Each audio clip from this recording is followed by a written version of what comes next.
Ce qui est incroyable en plus, c'est que vous vous habillez comme lui, mais sans le connaître, quoi. Déjà, inconsciemment, vous étiez une sorte de psy. Inconsciemment, il s'habille comme moi. C'est surtout ça.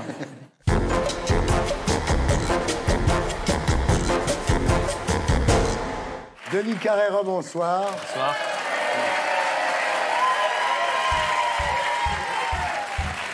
Alors, vous êtes né à Séoul, en Corée du Sud, comme Psy. Mais lui, c'est le 31 décembre 1977 et vous, le 6 avril 1979. Alors, vous n'avez aucun souvenir, évidemment, de la Corée, puisque vous avez été adopté à l'âge de 3 ans par un couple de Clermont-Ferrand, les Carré. Vous avez été adopté pourquoi? Je pense que j'ai été abandonné, j'ai été adopté d'un orphelinat. D'accord. Alors, les Carré, Monsieur Carré est infirmier en unité psychiatrique et Madame Carré est secrétaire médicale. Alors, vous grandissez à Clermont-Ferrand. Évidemment, à l'école, vous êtes le seul asiatique. Tout à fait. Une différence notable. Vous êtes même le seul d'une ethnie différente, en fait. Tout à fait. Alors, votre différence ne vous handicape pas du tout, au contraire. Vous vous en servez. À la récré, vous montez sur une table en pierre, au milieu de la cour, et là, vous faites le mariole. Je me suis toujours dit, naturellement, que ma différence, autant l'utiliser plutôt que de la subir. Ouais. Et effectivement, j'ai toujours aimé être, on va dire, sous les feux de la rampe. Là, vous y êtes, là. Voilà. Et donc, effectivement, pendant la récré, je me souviens faire du one-man show. Et puis, il y a autre chose, alors, qui est assez incroyable, c'est que vous voulez être riche.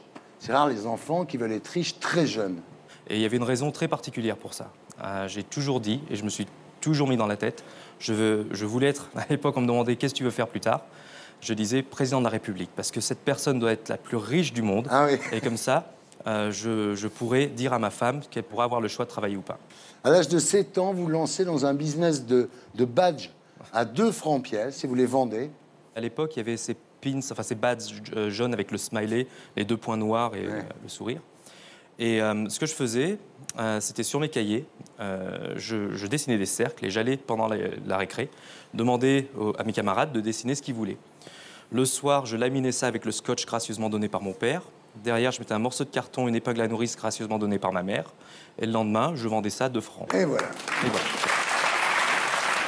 Alors, à l'adolescence, vous vous tournez vers la musique. Là, vous voulez devenir chef d'orchestre. Tout à fait. La musique a toujours été une grande passion. Alors, les cours passent un petit peu après tout ça. Hein. Vous obtenez votre bac de justesse avec 10,03. C'est pas énorme, mais vous l'avez toujours, je l'ai eu. Oui, Voilà. oui. Et alors, à la fac, quand vous étudiez l'anglais, vous décrochez complètement. Hein. Vous mettez 5 ans pour avoir le DUG, quand même. Oui, c'est ce qui est bien, mais pas top, comme diraient certains. Effectivement. Donc, on m'a mis à la présidence du bureau des étudiants d'anglais. Ouais. Et j'ai découvert l'univers de organiser les soirées, d'organiser les voyages, et voilà. Alors, en 2001, au cours d'un voyage étudiant en Irlande, vous décidez de vous expatrier dans ce pays et vous commencez très courageusement comme balayeur au rayon charcuterie dans un supermarché. C'était une expérience. Au moins, je peux dire, j'ai un peu touché à tout, à la viande et à autre chose. Et il n'y avait pas de cheval à l'époque. Hein. Ouais. Et donc, ça a été une première expérience, mais ça m'a permis d'apprendre la langue, d'apprendre le système. Ensuite, vous trouvez un job de téléopérateur dans un centre d'accueil. Alors évidemment, c'est la bonne époque, c'est l'époque du boom économique en Irlande, donc ça va très vite. Et bientôt, vous serez directeur de clientèle dans la société britannique de téléphonie O2. C'est là où je me suis rendu compte que l'Irlande et les pays britanniques en général a donné cette opportunité. À partir du moment où on veut, on peut. Ouais. Et il est toujours d'ailleurs très facile de grimper très vite. Alors 4 ans plus tard, vous entrez dans une entreprise de services juridiques qui s'appelle Compliance and Risks. Et là, vous voyagez dans toute l'Europe. Enfin, ça marche très bien pour vous, en fait. C'était vraiment le moment où j'atteignais, on va dire, le sommet. Donc, au niveau salaire, au niveau avantage. C'est vrai que j'avais gardé mes petits coupons de tickets d'avion. Et en 2009, je me souviens, j'avais un total de 258 tickets d'avion sur 366 jours. Et puis, début 2011, vous décidez de monter une boîte de consulting dans le design et le luxe. Et là, c'est le fiasco total. Je me suis dit, ça s'arrête quand? Ça s'arrête là. Effectivement, ça a été la dégringolade complète. Ah, c'est horrible, vous perdez tout. Ça a été un moment de Très galère. difficile, Ouais, pour vous. ça a été Ouais. très très dur, puisque au fond de moi-même, je ne voulais pas abandonner. Et je me suis dit, je vais aller jusqu'au bout. Donc j'avais deux choix. Il me restait un peu d'argent pour pouvoir payer mon loyer, le loyer du bureau, plus assez pour payer le loyer tout court. Donc je me suis retrouvé pendant 5 semaines à dormir sur ma chaise et une table, à manger du burger à 1 euro, cheval ou pas. Et là, j'ai vraiment connu le fond. Et pour moi, le plus gros échec aurait été de dire, bon, je rentre à la maison, c'est fini. Ouais. Et je suis allé vraiment jusqu'au bout de Vous toutes ne vouliez mes pas aller ressources. voir vos parents, ça vous... C'est pas que je voulais pas aller les voir, c'est que au fond de moi, je disais, j'ai suffisamment de capacité, suffisamment de force pour y arriver. Et là, vous commencez à sortir avec des amis, effectivement, parce que vous ennuyez beaucoup. Et en septembre 2012, une copine de bureau vous montre une photo de Psy sur Internet. Elle vous dit, regarde, c'est fou comme il te ressemble, ce type. Mais vous ne faites pas vraiment attention à l'époque. À ce moment-là, je regarde la photo et je me dis, ah oui, effectivement, il y a une ressemblance, mais je dis, mais il est beaucoup plus gros, lui. Ouais. Voilà, c'est ce que je me suis dit. Et ça de suite. s'arrête là, quoi. Et en fait, j'ai posté donc cette photo sur un réseau social. Et là, plein de personnes m'ont dit, mais qu'est-ce que tu fais avec Britney Spears et Simon Cowell? Voilà, c'est incroyable. Alors, le 15 septembre, vous devez aller voir Lady Gaga au Aviva Stadium à Dublin. Et là, un type se jette sur vous et vous dit, laisse-moi prendre une photo avec toi. C'était assez irréel. J'arrive dans le stade, j'avais exactement cette veste que j'ai depuis, ça fait plus de 2 ans que je l'ai, donc Elle est c'était bien. bien avant, merci. Et là, effectivement, il y a cette personne qui vient vers moi, qui fait hey, c'est toi qui a fait cette chanson Alors bon, je dis oui, pourquoi pas. Et est-ce que je peux prendre une photo? Pas de problème. Ouais. Et voilà, c'était ma première expérience de photo. Mais à l'époque, vous ne savez même pas ce que c'est Gangnam Style, en fait. J'avais pas vu le clip, j'avais pas vu Voilà. la chanson, non, Ouais. je savais pas du tout. Alors, quand vous voyez finalement la vidéo de Psy, qui au passage a été vue 1,5 milliard de fois, vous dites, putain, c'est vrai qu'il me ressemble. C'est vrai. C'est vrai qu'il y a une ressemblance qui est assez marquante. Même si je me vois tous les jours dans la glace et je me dis, non, franchement, je suis quand même plus beau. Non, je me dis, non, c'est pas... Il y a une ressemblance. Il y a vraiment une Ce qui est ressemblance. incroyable, en plus, c'est que vous vous habillez comme lui, mais sans le connaître, quoi. Déjà, inconsciemment, vous étiez une sorte de Psy. Inconsciemment, il s'habille comme moi. C'est surtout ça. Alors après, vous faites un test avec vos copines, vous allez dans le club le plus branché de Dublin, qui s'appelle le Dices. Et là, quand il vous voit arriver, le DJ balance la chanson et 50 filles se jettent sur vous. Oui, c'était très dur. Surtout votre copine. Surtout ma copine. Ce qui a La été- copine, elle faisait la gueule quand même. Elle faisait la gueule. Ce qui a été le plus dur, je pense, pour elle, ça a été les filles qui lui demandaient hé, toi, tu me prends en photo. Et oui. arrivé un moment, elle a fait la prochaine qui demande ça, je lui balance ma tarte dans la gueule. Alors les videurs vous évacuent vers le carré VIP parce que vous êtes là. Vraiment, tout le monde se jette sur vous. Et à partir de là, c'est un petit peu comme dans le film de Xavier Giannoli avec Cadmerade qui s'appelle Superstar, Ouais. ou dans le film de Woody Allen aussi, il y a ça. To Rome with Love. Ouais. Ouais. Et là, tout le monde vous demande des autographes toute la journée, sans vraiment de raison. Il y a même des gens, comme dans les films dont on parle, qui vous poursuivent partout. C'est vrai que c'est assez bizarre comme situation de se retrouver d'un coup, mais c'est vraiment d'un coup, poursuivi. Effectivement, Ouais. j'ai eu des personnes qui m'ont suivi.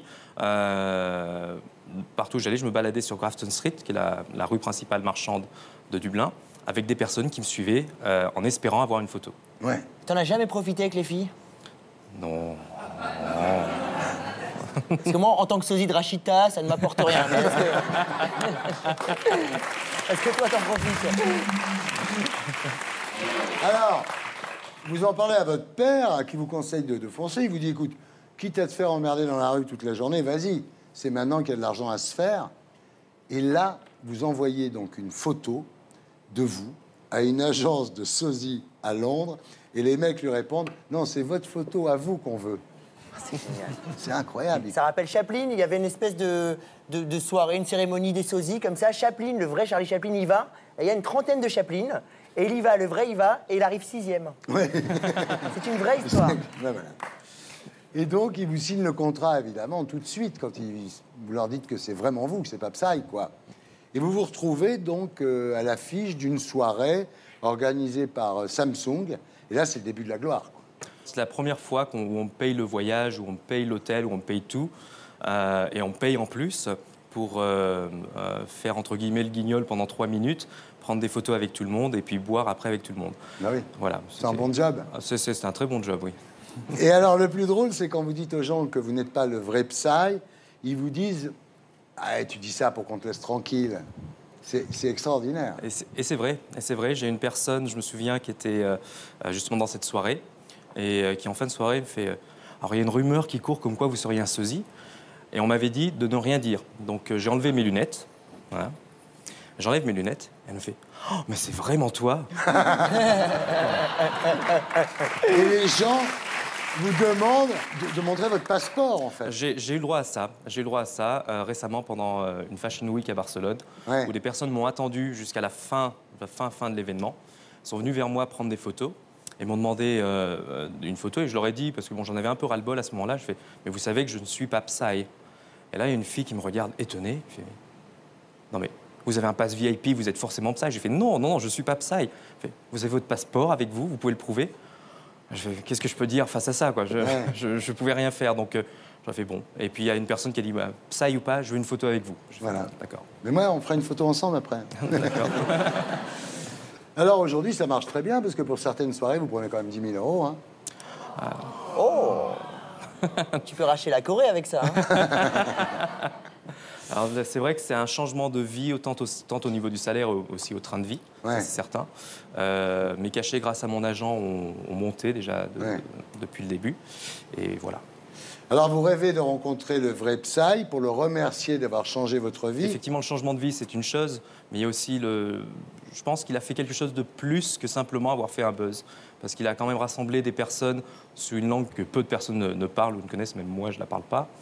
Et tout le monde se met à danser tout autour du monde sur cette chanson-là et tout le monde est content en fait. Donc j'aimerais lui dire merci pour ça. Et effectivement, j'aimerais lui dire bon, maintenant, qu'est-ce que ça te fait d'être mon sosie? Bravo. C'est cool, non? Ah mais il lui ressemble vraiment beaucoup. Si tu croises le vrai, il va te regarder, il va se recoiffer à un moment donné. Et 10 000 €, c'est tout le temps ou pour une circoncision, tu peux éventuellement... Pour les bar mitzvahs, il fait des prix. Merci. Merci. Et pour être sûr de ne rien rater de Inarditube, abonnez-vous et mettez un pouce bleu.